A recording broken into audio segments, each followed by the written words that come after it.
Yes, well. Okay, तो हम पढ़ रहे थे हमारी हिस्ट्री का चैप्टर नंबर 1 जिसका नाम है हाउ, व्हेन एंड वेयर। हमारे इतिहास के अंदर कैसे हुई कोई घटनाएं, कब हुई और कहाँ हुई, ये हम इस चैप्टर में बेसिक्स कुछ इस चैप्टर में हम पढ़ेंगे। तो हमने ऑलरेडी स्टडी किया था कि अलग अलग टाइम पर अलग अलग बुक्स भी लिखी गई, ठीक है। कुछ राजा महाराजा भी हुए, इंडिया के अंदर स्ट्रगल भी हुआ, ठीक है। उस टाइम जो राइटर्स थे उन्होंने वहाँ के गवर्नर जनरल और वाइसराइज के बारे में भी लिखा कि उन्होंने क्या क्या स्टेप्स लिए, ठीक है। अब ऐसा तो है नहीं कि उन्होंने उन वाइसराइज के बारे में लिखा कि वो क्या क्या पॉलिसीज लेकर आए, तो उस वक्त सिर्फ वाइसराइज का ही जीवन चल रहा होगा, उस वक्त इंडियंस की भी तो कुछ ना कुछ लाइफ रही होगी ना, समझ आ रही है चीज़। उन्होंने तो सिर्फ वाइसराइज और गवर्नर जनरल्स के बारे में लिखा, ब्रिटिशर्स के बारे में लिखा, जबकि जो कंडीशन है वो कुछ और ही थी। वहाँ पर भारतीयों के में स्ट्रगल भी चल रहा होगा, वो क्रांति की तैयारियां भी कर रहे होंगे, तो उस चीज़ के बारे में उन लोगों ने नहीं लिखा। तो अगर एक चीज़ लिखी जा रही है दुनिया में, अगर एक चीज़ के बारे में लिखा गया तो कहीं और कुछ ना कुछ और तो ज़रूर घटित हो रहा होगा। अब बात आती है हाउ डू वी पीरियडाइज। पीरियडाइज मतलब होता है हम काल में कैसे विभाजित करते हैं, पीरियड कैसे बनाते हैं, ठीक है। इन 1817 के अंदर जेम्स मिल थे, ठीक है, स्कॉटिश इकोनॉमिस्ट और पॉलिटिकल फिलोसफर थे जेम्स मिल। इन्होंने 3 वॉल्यूम वर्क पब्लिश किया, अ हिस्ट्री ऑफ ब्रिटिश इंडिया। कौन सी बुक इन्होंने लिखी? अ history of British India. British India का इतिहास, मतलब जब ब्रिटिश लोग इंडिया में थे क्या क्या चीजें हुई इतिहास के अंदर, वो इन्होंने लिखी, ठीक है। किसने लिखी ये बुक? इन्होंने लिखी जेम्स मिल ने। किसने लिखी है बुक? जेम्स मिल ने ये बुक लिखी और क्या बताया? In this he divided Indian history into 3 periods. और जेम्स मिल ने क्या किया, ये जो इंडिया का इतिहास था ना उसको 3 कालों में विभाजित कर दिया। पीरियड मतलब 3 काल में विभाजित कर दिया। कौन कौन से? हिंदू, मुस्लिम और ब्रिटिश। किसने विभाजित किया? इंडिया की जो हिस्ट्री थी, जेम्स मिल ने इंडिया की हिस्ट्री को 3 काल के अंदर विभाजित कर दिया, ठीक है। और कौन कौन से काल थे वो हम सब बोलेंगे, हिंदू, मुस्लिम एंड ब्रिटिश। ये 3 काल के अंदर जेम्स मिल ने अपनी बुक, कौन सी book? A history of British India. इस बुक के अंदर इन्होंने क्या किया, जो इंडियन हिस्ट्री है उसको 3 पीरियड में डिवाइड कर दिया, हिंदू, मुस्लिम एंड ब्रिटिश। ये जो पीरियडाइजेशन था, काफी सारे लोगों ने इसको स्वीकार भी कर लिया कि हाँ भाई इंडिया के अंदर ये 3 काल आए, जब हिंदू लोगों का शासन था, फिर जब मुस्लिम्स आए और फिर जब अंग्रेज आए, ब्रिटिशर्स आए, ठीक है। Can you think of any problem with this way of looking at? अगर हम भारत के इतिहास को इस तरीके से देखें, हिंदू, मुस्लिम और ब्रिटिश के रूप में देखें, तो क्या इस चीज में कोई प्रॉब्लम है? तो ये क्वेश्चन हमसे पूछा, why do we try and divide history into different periods. तो बात ये आती है कि हम इतिहास को अलग अलग कालों में बांट क्यों रहे, वैसे ही क्यों नहीं पढ़ लेते इकट्ठा, इसको पीरियड में हमने डिवाइड या क्लासीफाई ही क्यों किया है? वी डू सो, हम ऐसा इसीलिए करते हैं ताकि हमें उस समय के गुण पता लग सके। जैसे बात आई, सोचो ब्रिटिश पीरियड की, ध्यान सबका इधर होना चाहिए, try to turn on your video everybody. अगर हम बात करें ब्रिटिश पीरियड की तो हमें ये पता चल रहा है कि अगर नाम दे दिया ब्रिटिश पीरियड तो हमें यहाँ से क्या चीज़ पता लग रही है कि ये उस समय की बात है जिस समय इंडिया में कौन थे? अंग्रेज थे। तो नाम से हमें क्या लग जाता है, अगर हम पीरियड ये काल में डिवाइड कर देते हैं पूरे टाइम को, पूरी हिस्ट्री को, तो उससे वहाँ के गुण हमें पता लग जाते हैं। तो इस नाम से हमें पता लग गया कि यहाँ पर इस टाइम पर कौन लोगों ने शासन किया, किन्होंने शासन किया भारत पर? अंग्रेजों ने, ब्रिटिशर्स ने शासन किया, ठीक है। इसीलिए जो टर्म्स हम यूज़ करते हैं, ये जो टर्म्स यूज़ किए जाते हैं जिसके द्वारा हम पीरियडाइज करते हैं, वो ऐसे होते हैं ताकि अलग अलग पीरियड्स में हमें अंतर पता लग सके और उनकी इम्पोर्टेंस भी हमें पता लग सके, और इनसे हमें आइडियाज़ पता लग जाते हैं पास्ट के। जैसे हिंदू, मुस्लिम, ब्रिटिश, तीनों वर्ड से हमें आइडियाज़ पता लग गए कि पास्ट में क्या हुआ होगा, या इस टाइम पर नाम से हमें क्लैरिफाई हो रही है ये चीज़ कि कहाँ पर क्या हुआ होगा। ठीक है, they show how we see the significance of the change from one period to the next. अगर हम ये पीरियडाइज कर देते हैं, ग्रुप्स में बांट देते हैं, अलग अलग काल में बांट देते हैं इतिहास को, तो हमें ये पता लगता है कि हम जिसने बांटा है, जैसे अभी जेम्स मिल ने बांटा है, तो जेम्स मिल ने इंडिया के इतिहास के रूप में देखा ना, हिंदू, मुस्लिम और ब्रिटिश के रूप में इसीलिए उन्होंने बांटा। तो हमारी जो इम्पोर्टेंस, कि हम क्या इम्पोर्टेंस इतिहास को दे रहे हैं और किस तरीके से, किस नज़रिए से हम देख रहे हैं, ये भी हमें पता लग जाता है। तो पता चला हम पीरियडाइज क्यों करते हैं, क्यों ये कालों में बांटा गया, ताकि उस नाम से समय के साथ जो परिवर्तन आए वो परिवर्तन। मैम आपकी आवाज कट के आ रही है, नहीं आ रही। Sit at a network area बेटा, जिनको नहीं आ रही ना, थोड़ा सा नेटवर्क एरिया में बैठे, because here network are absolutely perfect. ठीक है, तो हम पीरियडाइज क्यों करते हैं, इस क्वेश्चन का आंसर समझने की कोशिश करना। क्यों पीरियडाइज करते हैं, क्योंकि इन पीरियड से हमें टाइम के साथ जो चेंजेस हुए हैं हिस्ट्री के अंदर, वो उस हिस्ट्री के गुण जो हैं, कैरेक्टर्स जो हैं, वो हमें पता लगते हैं नाम से। पीरियडाइज करने से उस टाइम के अंदर क्या परिवर्तन आया, वो चीज़ हमें मालूम पड़ती है। ठीक है, Mill thought that all Asian societies were at a lower level of civilisation than Europe. Mill ने क्या सोचा कि यूरोप के अंदर जो भी समाज रह रहे हैं और जो एशिया के, अपना इंडिया एशिया के अंदर आता है, बताइए। ठीक है, तो मिल ने क्या सोचा कि यूरोप के अंदर जो जो लोग रह रहे हैं, जो जो सोसाइटीज सर्वाइव कर रही हैं, वो सोसाइटीज का यूरोप वालों का स्टैंडर्ड बड़ा है और एशिया में जो लोग रह रहे हैं उनका स्टैंडर्ड लोअर है। ठीक है, ऐसा मिल ने सोचा। According to his telling of history, उन्होंने जो बताया इतिहास के बारे में, उसके हिसाब से ब्रिटिश के भारत आने से पहले हिंदू और मुस्लिम ने, वो क्या बता रहे हैं कि जब अंग्रेज भारत आए थे ना, उससे पहले हिंदू और मुस्लिम लोगों ने भारत पर क्या किया था, शासन किया था।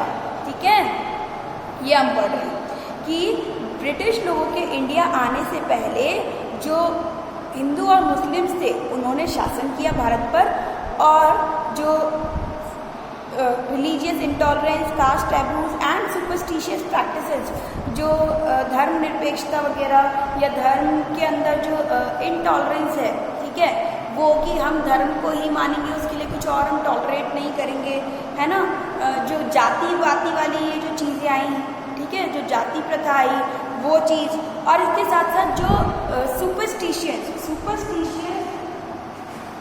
अंधविश्वास को कहते हैं, सुपरस्टिशियस प्रैक्टिसेस मतलब अंधविश्वास वाली जो प्रैक्टिसेस थी ना, जो आज भी हम करते हैं। बिल्ली रास्ता काट गई, हम आगे नहीं जाते, रास्ता बदल लेते हैं। चीख आ गई तो हम सोचते हैं कुछ बुरा होने वाला है। तो ये जो अंधविश्वास वाली प्रैक्टिसेस, धर्म और जाति वाली जो ये जो चीज़ें हैं, ये डोमिनेट करने लग गई, मतलब यहाँ पर ज़्यादा होने लग गई। जो सामाजिक जीवन है उसके अंदर लोगों में ये चीज़ें ज़्यादा आने लग गई। ब्रिटिश रूल, और ब्रिटिश रूल के अंदर मिल ने क्या महसूस किया कि ब्रिटिश रूल जो आए, जब अंग्रेज भारत के अंदर आए तो उन्होंने भारत को सिविलाइज कर दिया, सभ्य बना दिया। टू डू सो, ऐसा करने के लिए ज़रूरी था कि यूरोपियन तरीके से, यूरोप के तरीके से जो आर्ट है, इंस्टीट्यूशंस हैं, लॉ, जो कानून है, वो भारत के अंदर लाए जाए। मिल ने ऐसा सोचा। मिल अपनी सोच बता रहे हैं। कौन? मिल कौन? जेम्स मिल, जिन्होंने कौन सी बुक लिखी, बोलेंगे हम sir, a history of British India. ये स्कॉट के राइटर थे, ठीक है, स्कॉटिश राइटर थे, फिलोसोफर थे। इन्होंने क्या बताया कि जब हिंदू मुस्लिम्स ने भारत पर शासन किया तो धर्म, जाति, अंधविश्वास ये सब भारत में आ गए, और ब्रिटिश रूल के आने से क्या जरूरी था, ब्रिटिश ने क्या किया, ब्रिटिश लोग भारत को सभ्य बना सकते थे, सिविलाइज बना सकते थे, इसीलिए ये ज़रूरी था कि यूरोपियन चीज़ें, आज हमारा कानून भी वहाँ से लिया गया है, काफ़ी सारे इंस्टीट्यूशन जो अंग्रेज लोग बना के गए वो अभी तक चल रहे हैं, ठीक है, तो ये सारी चीज़ें भारत में लाई जानी ज़रूरी थी।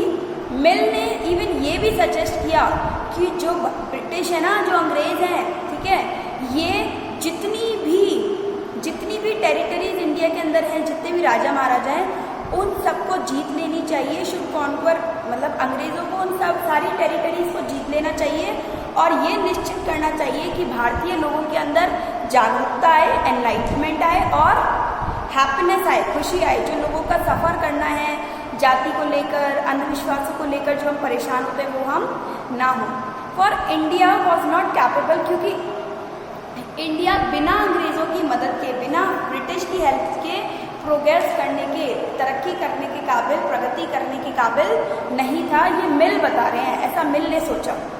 In this idea of history, अब इतिहास का ये जो आइडिया दिया गया तो ये बताता है कि ब्रिटिश रूल रिप्रेजेंटेड, इससे हमें क्या पता चल रहा है कि जो प्रोग्रेस है वो अंग्रेज करवाएंगे, जो सिविलाइजेशन सभ्यता आएगी वो भी अंग्रेज़ों की वजह से आएगी, यही बताना चाह रहे हैं। ठीक है, तो इससे हमें क्या पता लग रहा है, ये जो मिल ने लिखा उसके हिसाब से तो यही पता लग रहा है कि जो अंग्रेज़ है ना, अंग्रेज़ों के पास ही वो ताकत थी जिससे इंडिया के अंदर प्रोग्रेस भी हो सके और सिविलाइजेशन भी आ सके। The period before British rule was one of darkness, और अंग्रेज़ों से पहले वाला जो समय था वो अंधेरे वाला समय था।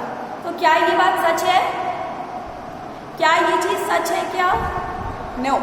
कैन सच ए कंसेप्शन, क्या हम आज इस चीज़ को मान सकते हैं कि अगर अंग्रेज़ नहीं आते तो हमारी तरक्की नहीं होती? क्या मान सकते हैं? हम इस चीज़ को नहीं मानेंगे। In any case can we refer to any period of history as Hindu और मुस्लिम, क्या कहीं पर हम ये भी मान सकते हैं कि इस समय को हमने हिंदू टाइम कह दिया, इसको हमने मुस्लिम टाइम कह दिया? तो काफ़ी सारे जो क्या बहुत सारे फेथ्स मतलब काफ़ी सारे ऐसे विश्वास नहीं है जो इन पीरियड में एग्जिस्ट करते हैं। मतलब काफ़ी टाइम ऐसा भी रहा जब हिंदू और मुस्लिम दोनों ही इंडिया को रूल कर रहे थे। ठीक है, why should we characterize an age only through the religion of the rulers of the time? तो बात यह आती है कि हम अगर ये पीरियडाइजेशन कर ही रहे हैं, अगर कालों में बांट ही रहे हैं, पीरियड में बांट रहे हैं हिस्ट्री को, तो किसी राजा के धर्म के आधार पर क्यों किया जाए, है ना? क्योंकि धर्म के नाम पे तो लड़ाइयाँ ही होती हैं ज़्यादातर। ठीक है, तो धर्म के नाम पर क्यों ये पीरियडाइजेशन किया जाए, उनके रिलीजन के आधार पर क्यों किया जाए? टू डू सो, ऐसा करने के लिए इज टू सजेस्ट दैट जो लाइव्स और जो प्रैक्टिसेस थी, ठीक है, वो दूसरे की जो जिंदगियां हैं और जो दूसरे, ऐसा करने से ये था कि हम क्यों नहीं धर्म के आधार पर वो कैरेक्टराइजेशन, पीरियडाइजेशन करें, क्योंकि इससे जो बाकी लोगों की जिंदगियां हैं वो ज़्यादा प्रभावित ना हो। इसीलिए हम कह रहे हैं कि धर्म के आधार पर हम कैरेक्टराइजेशन ना करें, क्योंकि अगर हमने कास्ट के से रिलीजन के बेसिस पर पीरियड बांटे तो जो बाकी लोग हैं, बाकी लोग अगर से हिंदू टाइम है या मुस्लिम टाइम है, तो जिस टाइम पर जिस कैरेक्टराइजेशन को हमने किया और उसके अलावा जो दूसरे लोग हैं, उसके अलावा जो दूसरे धर्म के लोग हैं, उनकी ज़िंदगियाँ उससे प्रभावित होंगी। और हमें ये भी याद रखना चाहिए कि प्राचीन भारत में जो राजा थे वो एक ही फेथ को नहीं मानते थे। ठीक है, राजाओं ने अलग अलग धर्मों में भी अपने विश्वास रखे। अगर हम ब्रिटिश क्लासिफिकेशन से हटें तो जो हिस्टोरियंस हैं, जो इंडियन हिस्ट्री, जो इतिहासकार हैं, उन्होंने क्या किया, इंडियन हिस्ट्री को 3 ग्रुप में बांटा। अंग्रेज़ों ने कौन से 3 ग्रुप में बांटा? जेम्स मिल ने किस में बांटा? हिंदू, मुस्लिम और ब्रिटिश में। ठीक है, ये 3 ग्रुप्स में 3 पीरियड्स के अंदर बांटा। जबकि जो बाकी इतिहासकार हैं उन्होंने इंडिया की जो हिस्ट्री है, ठीक है, इंडियन हिस्ट्री को 3 पीरियड में बांटा, और वो 3 पीरियड हैं एंशिएंट मतलब प्राचीन, मिडीवियल मतलब मध्यकालीन, और मॉडर्न मतलब आधुनिक। कौन कौन से 3 में बांटा? एंशिएंट, मिडीवियल और मॉडर्न। इन 3 क्लासेस में, इन 3 ग्रुप्स में डिवाइड कर दिया किसने? इंडियन जो हिस्टोरियन इतिहासकार थे, उन्होंने भारत के जो इतिहास है उसको इन 3 क्लासेस में, पीरियड में बांट दिया। प्राचीन, बीच की, मध्यकालीन और अभी आधुनिक इतिहास। ठीक है, तो ये ज़्यादा सही है बजाय किसी धर्म के आधार पर बांटने के। ये जो हालांकि इस डिवीजन, ये जो ग्रुप में बांटे गए, इनमें भी प्रॉब्लम्स तो हैं। It is a periodization that is borrowed from the West, where the modern period was associated with the growth of all forces of modernity. देखो, इसके अंदर भी प्रॉब्लम तो है। क्या प्रॉब्लम है? क्योंकि ये जो क्लासिफिकेशन हमने किया है, ये क्लासिफिकेशन वेस्ट से आया है, अंग्रेजों से आया है, और जिसमें ये जो मॉडर्न टाइम लिखा है ना, ये जो मॉडर्न आधुनिक टाइम है, ये मॉडर्न टाइम शो कर रहा है भारत के अंदर जो मॉडर्निटी आई, जो आधुनिकता आई, चाहे वो साइंस के फील्ड में हो, ठीक है, चाहे फिर वो प्रजातंत्र में हो, आज़ादी में हो, समानता में हो। ये समानता पहले नहीं थी, पहले अपने यहाँ पर बहुत चलता था, ऊंची कास्ट नीची कास्ट, ये वो बहुत कुछ चलता था, ठीक है। लेकिन ये जो क्लासिफिकेशन आया, ये कहाँ से आया? वेस्ट से आया है, मतलब वही अंग्रेजों की तरफ से आया है। मिडीवल एक टर्म है जिसको यूज़ किया जाता था क्या बताने के लिए? To describe a society where this features of modern society did not exist. तो मिडीवल वो समय है, देखो मिडीवल वो समय है, मॉडर्न तो वो जहाँ हम हर तरीके से तरक्की कर रहे हैं, साइंस में, समानता में, डेमोक्रेसी में, हर चीज़ से हम तरक्की कर रहे हैं, मॉडर्न हो रहे हैं, आधुनिक हो रहे हैं। मिडीवल वो टाइम है जब ये मॉडर्न चीज़ें बिल्कुल भी नहीं थी, वो वाला समय हमारा क्या है? Medieval time. Can we uncritically accept this characterization of the modern period to describe the period of our study? क्या हम इसे भी स्वीकार कर सकते हैं? इस बुक के अंदर हम ये देखेंगे कि जो ब्रिटिश रूल था, British rule people did not have equality, freedom और लिबर्टी। तो हम इसके अंदर क्या देखेंगे? यहाँ पर तो ये बता रहे हैं कि जो मॉडर्न टाइम आया ना, उसमें आज़ादी थी, समानता थी, सब कुछ था आधुनिक काल में। लेकिन आप ज़रा सोच के बताओ, आपने मूवीज़ भी देखी होंगी, क्या इतिहास के अंदर जो अंग्रेज़ लोग आए थे तो उस टाइम पर क्या हम सभी में समानता थी? सब लोगों को एक माना जाता था? सबके पास लिबर्टी मतलब आज़ादी थी क्या? हम कुछ भी कर सके, इस चीज़ की आज़ादी थी हमारे पास? नो, नहीं थी ना। तो हाँ, तो अंग्रेज़ों के टाइम पर, हालांकि यहाँ पर कहा तो यही जा रहा है कि अंग्रेजों ने ही मॉडर्न पीरियड लेकर आए जिसमें हमारे पास समानताएं थी, आज़ादी थी, जबकि ऐसा सच नहीं है, ठीक है। Nor was the period one of, ना उस टाइम पर प्रगति हुई, ना हमारी पैसे में बढ़ोतरी हुई, बल्कि वो तो हमारा पैसा भी चुरा कर ले गए थे अंग्रेज लोग। काफ़ी सारे हिस्टोरियंस देयरफॉर इस पीरियड को, ये जो काल है ना मॉडर्न जो कहा गया है, इसीलिए क्योंकि मॉडर्न नहीं था, इसीलिए लोग इसको कॉलोनियल कहते हैं। काफ़ी सारे इतिहासकार इस टाइम को क्या कहते हैं? कॉलोनियल, ठीक है। अब ये कॉलोनियल होता क्या है? इस बुक में हम ये पढ़ेंगे कि किस तरीके से जो अंग्रेज़ लोग थे उन्होंने यहाँ पर कैसे अपनी हुकूमत चलाई, कैसे वो यहाँ आकर जीते, भारत को उन्होंने कैसे जीता, ठीक है, कैसे वो अपने लोकल उन्होंने नवाब और राजाओं को कैसे रिप्लेस किया। तो ये सारा ब्रिटिश रूल के बारे में आगे भी आप पढ़ोगे, कैसे अंग्रेज आए, कैसे उन्होंने भारतीय लोगों को अपने अंडर लिया, उन पर क्या क्या रूल्स लगाए, क्या क्या पॉलिसीज़ लेकर आए, क्या क्या अन्याय किए, वो सब हम पढ़ेंगे, ठीक है। कुछ चीज़ें उन्होंने अच्छी भी करी तो वो भी क्या करी, वो सब हम इसके अंदर पढ़ेंगे। यू विल सी, आप इस बुक में देखोगे कि उन्होंने पूरी इकोनॉमी, हमारी पूरी इकोनॉमी के ऊपर और पूरे समाज के ऊपर अपना कंट्रोल जमा लिया था, ठीक है। और इन्होंने अपने खर्चों के लिए, am I audible now? Ma'am आवाज कटी है। अंग्रेजों ने क्या किया? अपने खर्चों के लिए उन्होंने हमारे इंडियन से रेवेन्यू मतलब टैक्स लेना शुरू कर लिया, और जो भी चीज़ उन्हें चाहिए होती थी, जो उन्हें अच्छा लगता था, वो यहाँ से खरीद लेते थे, और अच्छे दाम भी नहीं देते थे, लो प्राइसेस पर उन्होंने अच्छी चीज़ें खरीदी, और जो भी चीज़ें उन्हें अच्छी लगती थी, और जो वो फसल जो उगाते थे उन फसलों को एक्सपोर्ट भी, अपने यहाँ की फसलों को एक्सपोर्ट करते थे, ठीक है। और जो फसल उनको एक्सपोर्ट करनी होती थी ना, जो बाहर बेचनी होती थी, उसी को ही उगवाते थे। ये नहीं देखते थे हमारे इंडिया के अंदर क्या ज़रूरी है या क्या हमारी, हम आगे पढ़ेंगे, ठीक है। ब्लू करके नील की खेती को लेकर भी एक चैप्टर आएगा। तो जबकि वो नील की खेती हमारी ज़मीन के लिए अच्छी नहीं थी, लेकिन वो नील की डिमांड दूर देशों में बहुत ज़्यादा थी, ठीक है, इसीलिए, और वहाँ से अच्छा पैसा मिलता, इसीलिए अंग्रेज़ों ने क्या किया? नील ही उगवाई, जबकि नील से हमारी ज़मीन खराब हो रही थी, है ना, वो ज़मीन बंजर हो जाती थी नील की खेती से, लेकिन फिर भी उन्होंने नील प्रोडक्शन करवाया ताकि वो उसको बेच सकें और पैसा कमा सकें, अच्छा रेवेन्यू जनरेट कर सकें, अर्न कर सकें। तो वो ये फसलें भी वही उगाते थे जो वो एक्सपोर्ट करवाना चाहते थे। एक्सपोर्ट मतलब होता है दूर, बाहर बेचना, to sell out of the country, ठीक है। तो ऐसा वो लोग करते थे। एंड यू विल अंडरस्टैंड, आप ये भी समझोगे कि क्या क्या चेंजेस आए that came about as a consequence. उसके परिणाम स्वरूप इनका ऐसा करने से क्या क्या परिवर्तन आए, ये भी हम पढ़ेंगे।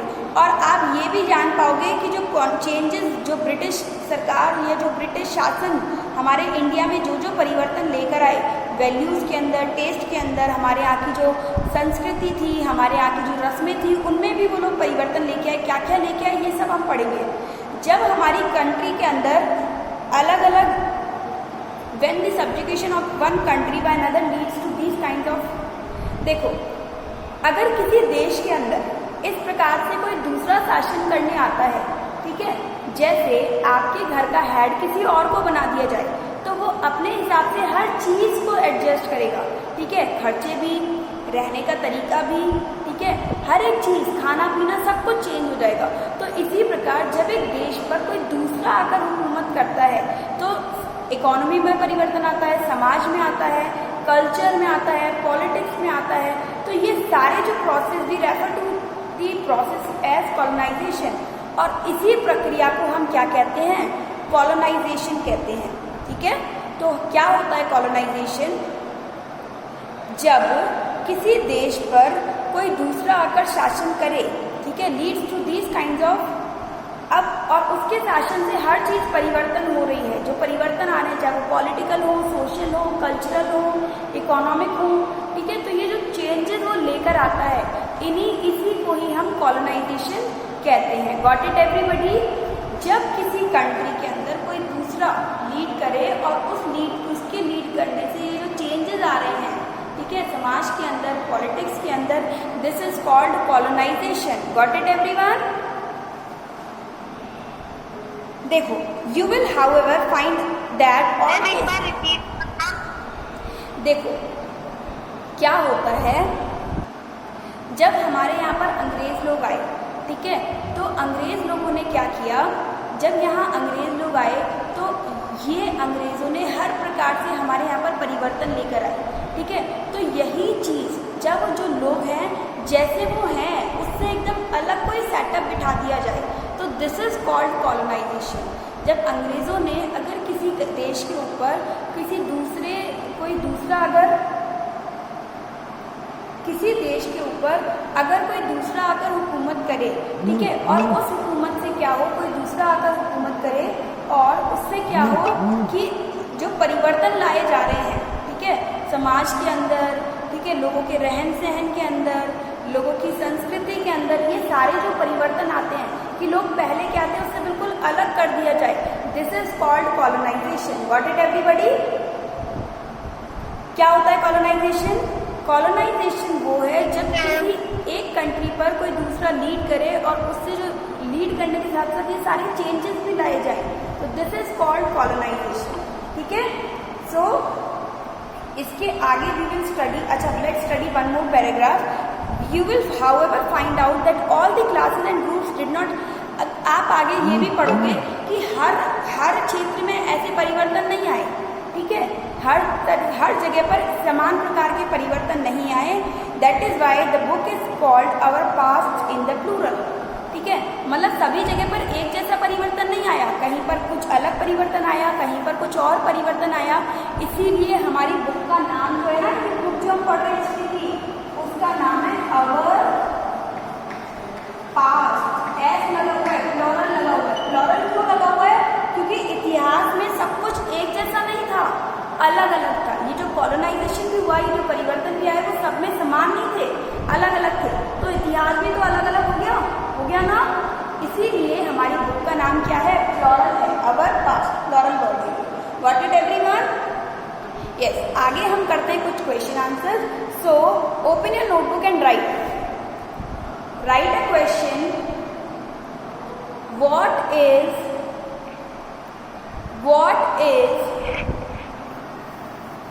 colonization? इसी की डेफिनेशन हम लिखेंगे। What is, अच्छा, सुपरस्टिशियस मतलब क्या होता है? अंधविश्वासी। बुक जेम्स मिल ने कौन सी बुक लिखी थी? A History of British India, या फिर History of British India book लिखी थी जेम्स मिल ने। और जेम्स मिल ने इंडियन हिस्ट्री को कितनी पीरियड्स में बांटा? 3, हिंदू, मुस्लिम एंड ब्रिटिश। और बाकी हिस्टोरियंस ने किसमें बांटा? एशियन, मिडीवियल एंड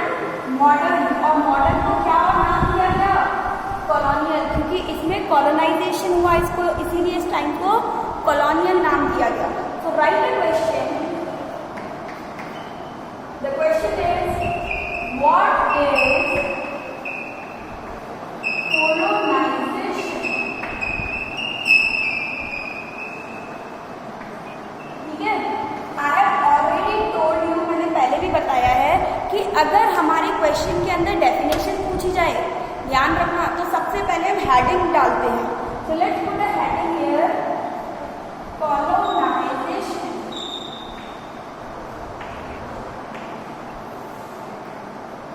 ठीक है, कॉलोनाइजेशन क्या होता है, लिखिए।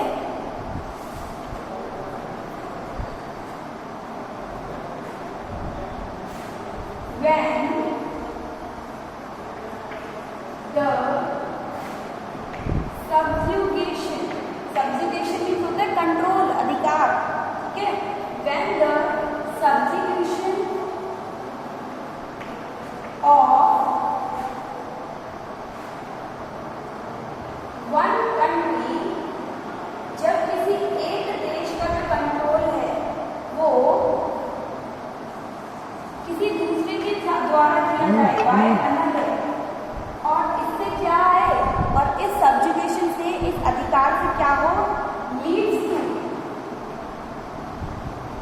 इससे क्या हो,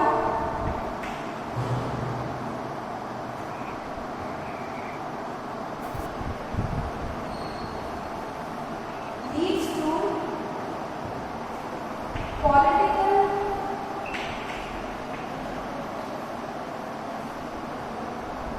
इकोनॉमिक,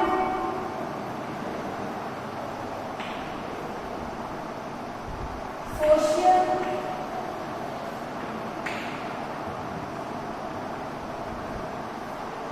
एंड कल्चरल, राजनीतिक, समाज वाले, ठीक है, सामाजिक, राजनीतिक, ये सारे परिवर्तन अगर आ जाते हैं, अगर किसी एक देश पर कोई दूसरा राज करना है और उससे ये सारे परिवर्तन अगर आ जाते हैं, तो इन्हीं परिवर्तन, इसी को हम क्या कहते हैं,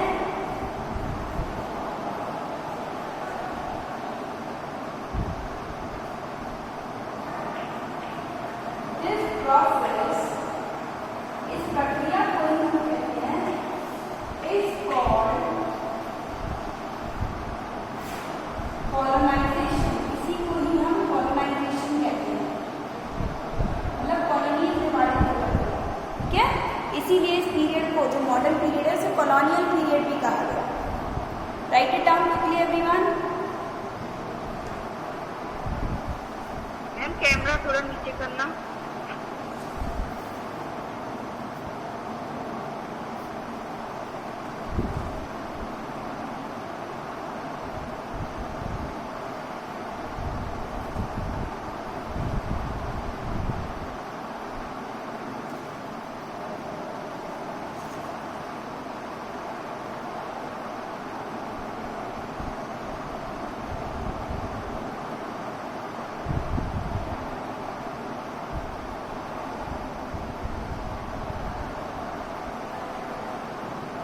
Write it down quickly.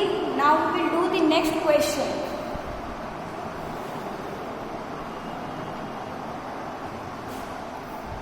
Written everyone? Yes, ma'am. The next question is, Yes, ma'am. how did James Mill divided Indian history, जो भारतीय इतिहास है, उसको जेम्स मिल ने कैसे विभाजित किया? तो हम लिखेंगे क्वेश्चन में से, जेम्स मिल, नाम के इनिशियल हमेशा कैपिटल होते हैं, हमेशा ध्यान रखना। ठीक है, नाम के जो इनिशियल होते हैं, इनिशियल मतलब फर्स्ट लेटर, वो हमेशा कैपिटल होते हैं। जेम्स मिल divided Indian history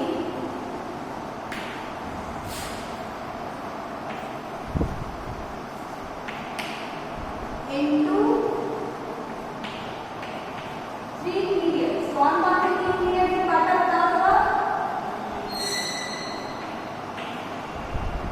कौन कौन से 3 पीरियड्स में बांटा?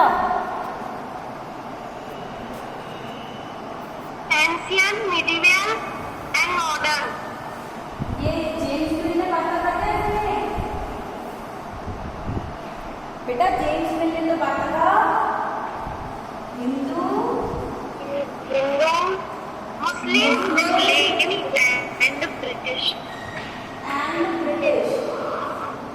ये तो बाद में जो इतिहासकार आए ना, हिस्टोरियंस, उन्होंने बांटा था एंशिएंट, मिडिवल और मॉडर्न के अंदर। जेम्स मिल ने तो क्या बताया था? Hindu, Muslim and British. Okay students, so these 2 question are your homework for today और रिमेनिंग चैप्टर आपको पढ़ के भी आना है, ठीक है? आगे हम पढ़ेंगे हमारी नेक्स्ट क्लास में, so don't miss your class. आगे और पढ़ेंगे कि क्या क्या हुआ और कब कहाँ कैसे हुआ। Okay everyone, see you in the next class. Bye bye, have a nice day.